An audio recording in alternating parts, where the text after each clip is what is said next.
वालेकुम dear students, कैसे हैं? होपफुली आप सब ठीक होंगे। आज हम जिस टॉपिक को डिस्कस करने जा रहे हैं वो है बेसिस की केमिकल प्रॉपर्टीज़। डियर स्टूडेंट्स, आपको पता है कि ये चैप्टर जो है वो एसिड और बेसिस साल्ट्स के बारे में है, और इससे पहले हम एसिड्स की जो मुख्तलिफ एसिड्स के बारे में, बेसिस के बारे में कंसेप्ट्स हैं उनको डिस्कस कर चुके हैं। हम ये भी पहले पढ़ चुके हैं कि जो एसिड्स होते हैं उनकी आमतौर पर केमिकल प्रॉपर्टीज़ क्या होती हैं। और आज हम एक बहुत इंपॉर्टेंट लॉन्ग क्वेश्चन है ये भी, और इसको डिस्कस करेंगे। और बेसिस की केमिकल प्रॉपर्टीज़ क्या होती हैं। फिजिकल प्रॉपर्टीज़ हम पहले जो है वो चैप्टर के शुरू में डिस्कस कर चुके हैं कि आमतौर पर जो बेसिस हैं उनकी फ़िज़िकल प्रॉपर्टीज़ कैसी होती हैं। आज हम केमिकल प्रॉपर्टीज़ को डिस्कस करेंगे और साथ ये भी देखेंगे कि जो बेसिस हैं उनको हम डेली लाइफ में कहाँ यूज़ करते हैं। तो आइए अपना लेक्चर जो है वो उसको शुरू करते हैं। तो डियर स्टूडेंट, सबसे पहले हम जब केमिकल प्रॉपर्टीज़ बात करते हैं बेसिस की, तो सबसे पहले इनका एसिड्स के साथ रिएक्शन होता है, और एसिड्स के साथ जो बेसिस का रिएक्शन है उसको न्यूट्रलाइजेशन कहा जाता है। न्यूट्रलाइजेशन ऐसा रिएक्शन है, अकॉर्डिंग टू आर्हीनियस कंसेप्ट हम बात करेंगे। न्यूट्रलाइजेशन ऐसा रिएक्शन होता है जिसमें एसिड और बेस जो है वो मिलके साल्ट एंड वाटर बनाते हैं, और इस प्रोसेस को हम न्यूट्रलाइजेशन रिएक्शन का नाम देते हैं। अब हमारे पास यहाँ पर जो एसिड है डियर स्टूडेंट वो HCl है, और जो बेस है वो NaOH है, सोडियम हाइड्रोक्साइड है। तो जब हम इन दोनों एसिड और बेसिस को आपस में रिएक्ट करवाएंगे तो इससे जो हमें क्या नजर आएगा, एक तो साल्ट बनता नजर आएगा जिसको हम NaCl कहते हैं, और दूसरा H और OH जो है वो मिलकर H2O जो है वो वाटर की फॉर्मेशन करेंगे, और इस रिएक्शन को हम न्यूट्रलाइजेशन रिएक्शन कहेंगे। सेकंड एग्जांपल हमारे पास जो है वो ये है, सल्फ्यूरिक एसिड जब कैल्शियम हाइड्रोक्साइड के साथ रिएक्ट करता है तो इससे जो साल्ट बनेगा वो कैल्शियम सल्फेट होगा, और इसके दौरान जो है वो जो वाटर की फॉर्मेशन होगी वो 2 वाटर मॉलिक्यूल जो है वो इस रिएक्शन के अंदर जो है वो बनेंगे। तो ये जो रिएक्शन है इसको हम न्यूट्रलाइजेशन रिएक्शन कहते हैं। और एसिड्स जब भी बेसिस के साथ रिएक्ट करते हैं या बेसिस जब भी एसिड के साथ रिएक्ट करते हैं डियर स्टूडेंट्स, तो इसका जो नतीजा है वो हमेशा साल्ट एंड वाटर होता है, आर्हीनियस कंसेप्ट के मुताबिक। ब्रॉन्स्टेड लोरी ने कहा था एसिड और बेसिस जब न्यूट्रलाइज होते हैं तो उसके नतीजे में conjugate acid and conjugate basis बनते हैं। और याद कीजिएगा जब बेसिस और एसिड्स कंबाइन हो अकॉर्डिंग टू लिविस कंसेप्ट, तो उससे क्या बनता है ये आप कमेंट सेक्शन में मुझे बताइएगा कि लिविस कंसेप्ट में जो एसिड और बेसिस का रिएक्शन है उसके नतीजे में क्या बनता है। ये कमेंट्स में आपने जो है वो बताना है इसका आंसर जो है वो, और इसके लिए आप जो है वो वीडियो जो लास्ट हमने की थी लिविस कंसेप्ट के बारे में उसका सहारा ले सकते हैं और बता सकते हैं कि लिविस कंसेप्ट में एसिड और बेसिस का जब न्यूट्रलाइजेशन रिएक्शन होता है तो उससे कौन से प्रोडक्ट्स हैं वो बनते हैं। जी, नेक्स्ट हम चलते हैं। सेकंड जो रिएक्शन है वो है बेसिस का अमोनियम साल्ट्स के साथ। अमोनियम साल्ट्स में हमने यहाँ पर जो साल्ट्स लिए हैं डियर स्टूडेंट वो अमोनियम क्लोराइड है और अमोनियम सल्फेट है। अमोनियम क्लोराइड जो है वो NH4Cl है, इसके साथ जो बेस हमने रिएक्ट हुआ है वो सोडियम हाइड्रोक्साइड है, और इसका नतीजा क्या है हमारे पास है। इसका नतीजा डियर स्टूडेंट ये होता है, एक तो यहाँ साल्ट बनता आपको नजर आएगा NaCl, और इसके अलावा जो है वो इस रिएक्शन में वाटर की फॉर्मेशन होगी डियर स्टूडेंट। और इसमें जो अहम एक प्रोडक्ट हमारे पास जो बनेगी अमोनियम से याद रखिएगा डियर स्टूडेंट, जो गैस यहाँ पर जिस जो फॉर्मेशन होगी वो अमोनिया गैस है। तो ammonium salts when react with basis they always produce ammonia gas, तो इनसे अमोनिया गैस जो है पैदा होती है। तो इसलिए ये वाला रिएक्शन जो है वो अमोनियम साल्ट्स के साथ आप इस तरह याद रख सकते हैं कि अमोनिया गैस पैदा करते हैं जब वो बेसिस के साथ रिएक्ट करते हैं। इसी तरह हमारे पास सेकंड जो रिएक्शन है उसमें हमने कैल्शियम हाइड्रोक्साइड को लिया हुआ है और इधर अमोनियम सल्फेट है, तो इसका नतीजा क्या होगा, कैल्शियम सल्फेट जो है हमारे पास साल्ट बनेगा, वाटर की फॉर्मेशन होगी डियर स्टूडेंट। और इस रिएक्शन के दौरान भी जो गैस की लिबरेशन होगी, जो गैस जैसा खारिज होगी उसको हम अमोनिया गैस कहेंगे। तो यूं आप याद रख सकते हैं कि बेसिस अमोनियम साल्ट्स के साथ रिएक्ट करके अमोनिया गैस प्रोड्यूस करते हैं, क्योंकि डियर स्टूडेंट ये MCQs में पूछा जाता है कि अमोनियम साल्ट्स जो हैं वो जब बेसिस बेसिस के साथ रिएक्ट करते हैं तो इसके नतीजे में कौन सी गैस जो है वो खारिज होती है? तो आपका आंसर जो है वो होना चाहिए अमोनिया गैस। ये दूसरा रिएक्शन है। दो रिएक्शन हमने अभी तक डिस्कस किए हैं। पहले रिएक्शन में हमने बेसिस को एसिड के साथ रिएक्ट कराया है अभी तक, और उसमें न्यूट्रलाइजेशन रिएक्शन हुआ, साल्ट एंड वाटर बने हैं। और सेकंड में हमने अमोनियम साल्ट्स के साथ बेसिस को रिएक्ट करवाया है और इसका नतीजा जो है हमारे पास है अमोनिया गैस की लिबरेशन है। तो अब हम थर्ड जो रिएक्शन है उस तरफ बढ़ते हैं। अब थर्ड रिएक्शन जो है वो जो बेसिस का यहां पर हम डिस्कस कर रहे हैं डियर स्टूडेंट्स, वो है हैवी मेटल्स के साल्ट्स के साथ। अब हैवी मेटल्स कौन सी होती हैं? हैवी मेटल्स में आपको पता होना चाहिए कॉपर हैवी मेटल है, आयरन हैवी मेटल है, लेड हैवी मेटल है। ये जो आम तौर पर मेटल्स हैं ये हैवी मेटल्स होती हैं और इनके कोई भी साल्ट्स अगर ले लिए जाएं, और कोई भी साल्ट्स का मतलब है जैसे आयरन है इसका क्लोराइड ले सकते हैं, फेरस क्लोराइड है, फेरिक क्लोराइड है, इस तरह कॉपर है, कॉपर जो है वो सल्फेट लिया जा सकता है। तो कोई भी जब हम साल्ट हैवी मेटल्स का डियर स्टूडेंट्स लेंगे तो कहा जाता है कि ये जो बेसिस होते हैं जब हैवी मेटल्स के साथ रिएक्ट करते हैं तो इनका प्रोडक्ट जो होता है वो एक हाइड्रोक्साइड होता है, और हाइड्रोक्साइड जो होता है उसके प्रेसिपिटेट्स होते हैं, और वो प्रेसिपिटेट्स जो है वो अपने डेफिनेट कलर की वजह से जो है वो पहचाने जाते हैं। मैं इसकी एग्जांपल आपको यहां समझाता हूं तो फिर आपको ये कंसेप्ट क्लियर होगा। प्रेसिपिटेशन ऑफ हाइड्रोक्साइड्स, और ये हाइड्रोक्साइड उसी वक्त प्रेसिपिटेट्स होंगे जब हम इन मेटल्स के जो है हैवी मेटल्स के क्या लेंगे, यहां पर साल्ट्स लेंगे। मिसाल के तौर पर हमने कॉपर हैवी मेटल है, उसका साल्ट जो हमने लिया वो कॉपर सल्फेट है, और इसको जिस बेस के साथ हम रिएक्ट करवाते हैं वो सोडियम हाइड्रोक्साइड है। आप सोडियम हाइड्रोक्साइड जब रिएक्ट करेगा तो डियर स्टूडेंट यहां पर याद रखिएगा एक जो है वो हाइड्रोक्साइड बनेगा, और वो हाइड्रोक्साइड हमारे पास जो यहां पर बनता नजर आ रहा है वो है कॉपर हाइड्रोक्साइड। क्यूपरिक हाइड्रोक्साइड यहां पर हमारे पास बनेगा, और जो क्यूपरिक हाइड्रोक्साइड है इसका अपना कलर है, और इस कलर की वजह से जो है वो ये पहचाना जाएगा, और वो जो कलर है हमारे पास है वो इसका ब्लू प्रेसिपिटेट होते हैं, और ये ब्लू कलर की वजह से जो है वो पहचाना जाता है। प्लस हमारे पास एक साल्ट बनेगा जिसका नाम है सोडियम सल्फेट। तो सोडियम सल्फेट जो है ये एक साल्ट हमारे पास है, ये साल्ट की फॉर्मेशन हो जाएगी।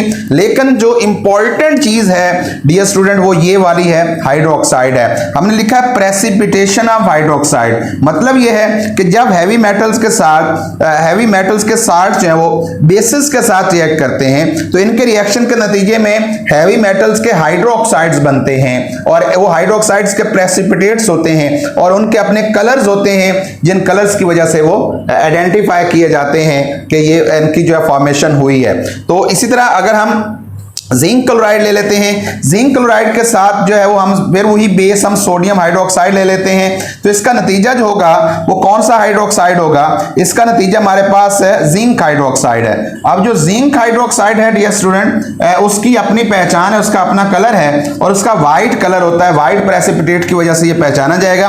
प्लस इसके साथ जो साल्ट बनेगा डियर स्टूडेंट वो NaCl, यहां पर NaCl की फॉर्मेशन हो जाएगी। लेकिन इसमें भी जो इंपॉर्टेंट हाइड्रोक्साइड है वो जिंक हाइड्रोक्साइड है, जो प्रेसिपिटेट होगा ये हैवी मेटल का हाइड्रोक्साइड है, और इसका अपना कलर है, व्हाइट कलर के इसके प्रेसिपिटेट होते हैं, लिहाजा इसको जो है वो सॉल्यूशन के अंदर पहचानना काफी आसान होता है। बात हम ये कर रहे हैं कि हैवी मेटल्स के साल्ट जो होते हैं जब बेसिस के साथ रिएक्ट करते हैं तो हैवी मेटल्स के हाइड्रोक्साइड्स बनते हैं, और हाइड्रोक्साइड अपने कलर की वजह से जो है वो पहचाने जाते हैं और उनके प्रेसिपिटेट्स बन जाते हैं। फिर एक और हैवी मेटल हमारे पास डियर स्टूडेंट है जो आयरन है। आयरन का हम फेरस क्लोराइड साल्ट ले रहे हैं, और इसके साथ जो है वो सोडियम हाइड्रोक्साइड को हम साथ मिक्स करेंगे, इन दोनों के दरमियान रिएक्शन होगा।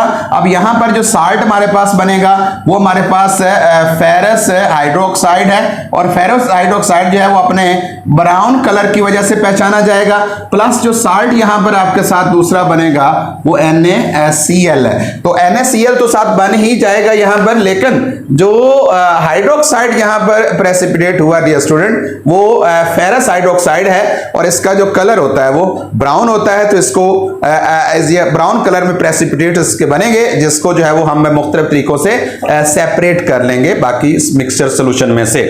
इसी तरह डियर स्टूडेंट हमारे पास एक और हैवी मेटल का जो साल्ट हम यहां पर ले रहे हैं वो लेड नाइट्रेट है। लेड नाइट्रेट का साल्ट है, इसको हम सोडियम हाइड्रोक्साइड के साथ रिएक्ट करवाते हैं। तो डियर स्टूडेंट यहां पर भी जो हाइड्रोक्साइड हमारे पास बनेगा वो लेड हाइड्रोक्साइड होगा, Pb, जिसको हम PbOH ट्वाइस कहते हैं, और इसका कलर जो है वो आमतौर पर व्हाइट होता है। प्लस जो यहाँ पर साल्ट हमारे पास बनेगा वो सोडियम नाइट्रेट है, लेकिन हमारा जो फोकस है वो यहाँ पर इस हैवी मेटल के हाइड्रोक्साइड पर है, और हैवी मेटल का जो हाइड्रोक्साइड है वो लेड हाइड्रोक्साइड है, और इसका जो अपना कलर होता है वो व्हाइट होता है। तो ये व्हाइट कलर के से जो है वो इसको पहचाना जाता है जब ये रिएक्शन होता है। तो इसी तरह हमारे पास डियर स्टूडेंट एक और हैवी मेटल है जिसको कैल्शियम कहते हैं। कैल्शियम का हमने यहाँ जो साल्ट सिलेक्ट किया है वो कैल्शियम क्लोराइड है। अब कैल्शियम क्लोराइड जो है जब इसको हम बेस के साथ रिएक्ट करें, याद रखिएगा कि यहाँ पर हम एक ही बेस ले रहे हैं पूरे रिएक्शंस के अंदर, जिसको हम सोडियम हाइड्रोक्साइड कहते हैं। इस वजह से ये आपके लिए याद करना जो है वो काफी आसान होगा।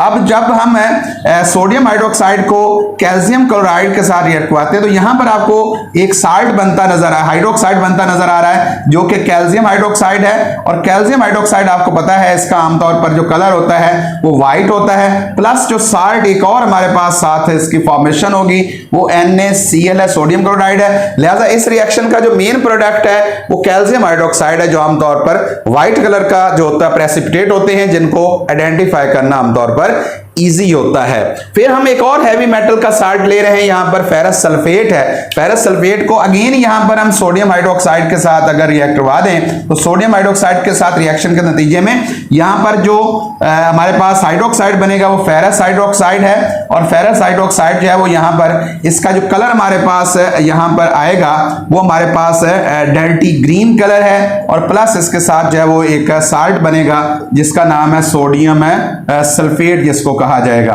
तो यहां सोडियम सल्फेट बनेगा और साथ जो है वो फेरस हाइड्रोक्साइड बन जाएगा जिसका कलर जो है वो डर्टी ग्रीन होगा। तो अपने इस कलर की वजह से जो है वो इसको पहचाना जाएगा।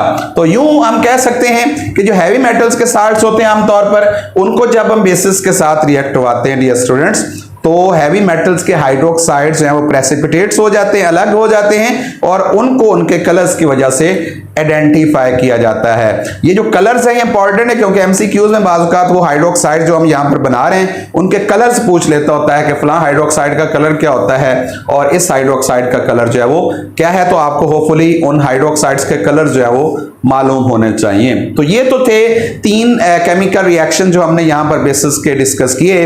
पहला हमने एसिड्स के साथ रिएक्ट किया, रिएक्शन देखा, न्यूट्रलाइजेशन था। दूसरा हमने अमोनियम साल्ट्स के साथ देखा रिएक्शन, और अमोनियम साल्ट्स में हमने नोटिस किया कि जो अमोनिया गैस है वो लिबरेट होती है। और थर्ड जो है वो हैवी मेटल्स के साल्ट्स के साथ हमने बेसिस को रिएक्ट करवाया, तो इसका नतीजा हैवी मेटल्स के हाइड्रोक्साइड से और हैवी मेटल के हाइड्रोक्साइड्स की प्रेसिपिटेशन हुई और अपने कलर्स की वजह से उनको जो है वो आइडेंटिफाई किया गया। होपफुली आपको ये जो केमिकल रिएक्शंस हैं बेसिस के वो आपको क्लियर होंगे। इसी के साथ ही हम यूजेस ऑफ बेसिस भी देख लेते हैं डियर स्टूडेंट। तो सबसे पहले जिस बेस का हम यूज देख रहे हैं वो अमोनियम हाइड्रोक्साइड है। अमोनियम हाइड्रोक्साइड के बारे में कहा जाता है कि इसका जो सबसे ज्यादा यूज है हमारी डेली लाइफ में ये है कि अगर कपड़ों के ऊपर जो है वो ग्रीस के दाग लग जाते हैं, जो लोग वर्कशॉप वगैरह पे काम करते हैं, गाड़ियों की जो है वो मैकेनिक्स जो होते हैं वो अक्सर क्योंकि ग्रीस वगैरह के साथ उनका जो है वो वहां पर सारा दिन वास्ता रहता है, तो वो अगर कपड़ों के ऊपर जो है वो लग जाती है तो उसको आसानी से उतारा जा सकता है। और उसके लिए जो हम आमतौर पर बेस यूज करते हैं वो अमोनियम हाइड्रोक्साइड है। अमोनियम हाइड्रोक्साइड से जो है वो कपड़े बिल्कुल ग्रीस के दागों से साफ हो सकते हैं। सेकंड हमारे पास जो बेस है डियर स्टूडेंट वो सोडियम हाइड्रोक्साइड है। सोडियम हाइड्रोक्साइड के जहां बहुत सारे यूजेस है, जो मेजर इसका यूज है डियर स्टूडेंट्स वो है सोप इंडस्ट्री में। साबुन बनाने के लिए सबसे ज्यादा सोडियम हाइड्रोक्साइड का इस्तेमाल किया जाता है। तो इसलिए इस हवाले से इसको याद रखें कि ये सोप मैन्युफैक्चरिंग में इसको आमतौर पर हम इस्तेमाल करते हैं। फिर अगर हम अगली बात करते हैं कैल्शियम हाइड्रोक्साइड की, तो कैल्शियम हाइड्रोक्साइड के जो है वो मुख्तलिफ यूजेस हैं, जिसमें सबसे एक बड़ा यूज जो है वो ब्लीचिंग पाउडर की तैयारी है। ब्लीचिंग पाउडर इससे तैयार किया जाता है। वाटर को सॉफ्ट किया जाता है। जो हार्ड वाटर होता है, हार्ड वाटर वो वाटर होता है जिसके अंदर जो है वो साबुन जो है वो झाग बनाने की बजाय टूटना शुरू हो जाता है, वो हार्ड वाटर है। उसको सॉफ्ट करने के लिए जो है वो हम आमतौर पर कैल्शियम हाइड्रोक्साइड का इस्तेमाल कर लेते हैं। और अगर एसिडिक साइल है, मट्टी जो है वो एसिडिक हो गई, जमीन एसिडिक हो गई है, पानी एसिडिक हो गया है एसिड रेन की वजह से, तो उसकी एसिडिटी को खत्म करने के लिए भी अगर उसके अंदर हम कैल्शियम हाइड्रोक्साइड ऐड कर दें तो उसकी एसिडिटी को भी ओवरकम किया जा सकता है। तो लिहाजा ये जो जमीन की एसिडिटी है इसको खत्म करने के लिए भी इसको बहुत ज्यादा इस्तेमाल किया जाता है। पोटाशियम हाइड्रोक्साइड जो है वो इसका एक ही यूज है कि ये अल्कलाइन बैटरीज के अंदर इसको आमतौर पर इस्तेमाल किया जाता है, जबकि मैग्नीशियम हाइड्रोक्साइड जो है ये स्टमक एसिडिटी के खात्मे के लिए इस्तेमाल किया जाता है। और इसके अलावा जो बी स्टिंग है, अगर मक्खी काट लेती है, हनी बी वगैरह, तो उसके इलाज के लिए आमतौर पर हम मैग्नीशियम हाइड्रोक्साइड को इस्तेमाल करते हैं। और आखिरी जो इस्तेमाल है वो एल्यूमिनियम हाइड्रोक्साइड का है। एल्यूमिनियम हाइड्रोक्साइड ये स्टूडेंट जो है वो आमतौर पर ये फायर एक्सटिंग्विशर्स में इस्तेमाल किया जाता है, आग बुझाने वाले जो आलात हैं उनमें इस्तेमाल किया जाता है। वहां फोमिंग की जाती है, फोम बना जो है वो फोम पैदा किया जाता है ताकि आग को जो है वो ओवरकम करना आसान हो जाए। तो यूं ये इनके जो है वो बड़े बड़े डियर स्टूडेंट्स यूजेस हैं। तो आज का हमारा जो टॉपिक था वो बहुत ही इजी है, बहुत सिंपल है, लेकिन इसमें से शार्ट क्वेश्चन यूजेस में से पूछ लेता होता है और लॉन्ग क्वेश्चन जो है वो केमिकल प्रॉपर्टीज है पूछ लेता है। और एमसीक्यूज जो हैं वो इन जो प्रेसिपिटेट्स हमने निकाले हैं हाइड्रोक्साइड्स की शक्ल में, इनके कलर्स के बारे में जो है वो आमतौर पर जो है वो जो एमसीक्यूज पूछे जाते हैं। होपफुली आज का टॉपिक बहुत ईजी था और आपको जो है वो आसानी से ये याद भी हो जाएगा। तो अगली वीडियो तक जो है वो याद रखिएगा दुआओं में, और याद रखिए कि अगली वीडियो जो है वो बहुत ही इंपॉर्टेंट आने जा रही है और वो कौन सा टॉपिक होगा इंशाल्लाह नेक्स्ट वीडियो में आपके साथ वो शेयर करेंगे। उस वक्त तक अपनी दुआओं में याद रखिएगा। अल्लाह हाफिज।